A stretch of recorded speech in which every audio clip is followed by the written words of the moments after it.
देखिए, आज हम यहाँ आए हैं म्युनिसिपल कमेटी कि हमारे जो भाई हैं, चाहे वो सफाई कर्मचारी हैं या जो ऑफिस में काम करने वाले हैं, इन सभी के पक्ष में हम यहाँ पे आए।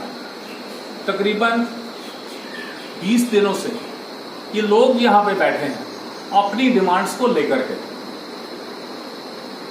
पहली जो बात है कि हमारा शहर 13 वार्ड है, इतना बड़ा शहर, सिर्फ मात्र इतने से सफाई कर्मचारी।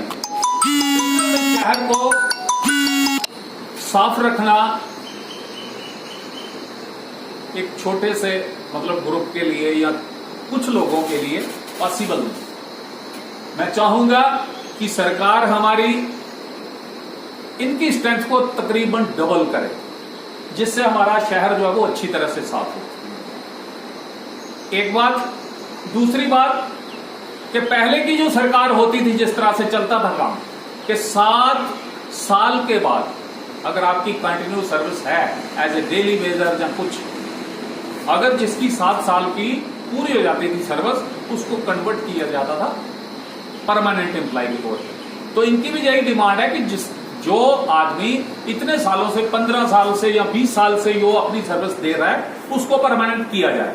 हम भी सरकार से कहेंगे कि बिल्कुल इनको परमानेंट करना चाहिए, ये इनकी जायज डिमांड है। दूसरी मैं बात कहूंगा कि जिसके टाइम कम हो गया है, अभी आप समझते हो कि इसको परमानेंट नहीं होगा, तो उसके लिए आपको, क्योंकि इनका काम जो है वो बड़ा कठिन काम है, कोई इंस्ट्रूमेंट नहीं है इनके पास, जैसे अमेरिका में होता है या कहीं और दूसरे देशों में होता है। ये बेचारे हाथ से इतना निचले स्तर का काम करते हैं, तो इनको बीमारियों का खतरा रहता है, कुछ और जो है वो इनको परेशानियां आती हैं। उसके लिए इनको कॉमन जो मिनिमम वेजेस एक्ट है वो लागू होना चाहिए, जिसकी 600 कुछ रुपए दिहाड़ी बनती है, तकरीबन 19-20 हजार के करीब, वो इनको मिलनी चाहिए जो डेली वेजर है।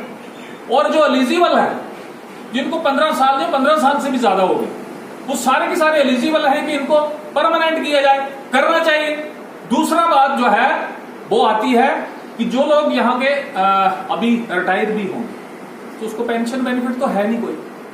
तो मैं चाहूंगा कि इनकी जो डिमांड है उसको भी मैं जहां पे बोलूं कि ओपीएस सिस्टम के तहत हमारी रिटायरमेंट होनी चाहिए और आफ्टर रिटायरमेंट हमें ओल्ड पेंशन स्कीम का बेनिफिट मिलना चाहिए। ये इनकी कोर डिमांड्स है 2-3, और हम भी इनके साथ हैं। As a Congress unit Hiranagar की तरफ से मेरा पूरा भाई बहनों को ताबिन रहेगा, चाहे वो किसी भी काम को यहाँ पे इंजाम देते हैं, चाहे क्लरिकल काम करते हैं या कोई कंट्रोल करता है या कोई कुछ करता है, उन सभी से हमारा ताबुन रहेगा, हमारा पूरा साथ रहेगा।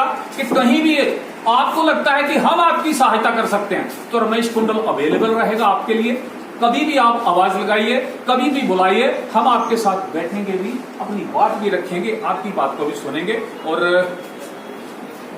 यूटी सरकार से, खासतौर पे गवर्नर से, क्योंकि यूटी सरकार जो होती है एक तरह से केंद्र के ताबुन से चलती है और केंद्र के कंट्रोल में चलती है। यहाँ एक जो प्रधानमंत्री जी का एक सपनों का जो प्रोजेक्ट है उनका, स्वच्छ भारत, बड़े बड़े दावे किए गए थे जिसके, अगर उसको पूरा करना है तो आपको सफाई से जुड़े हर एक व्यक्ति को उसका हक देना पड़ेगा, उसको परमानेंट करना पड़ेगा, उसकी बेसिस बढ़ाना पड़ेगी, इनकी स्ट्रेंथ भी बढ़ाना पड़ेगी, नए लोग जो है वो लगाना पड़ेंगे। इसी के साथ ही जय हिंद, जय भारत, धन्यवाद, शुक्रिया।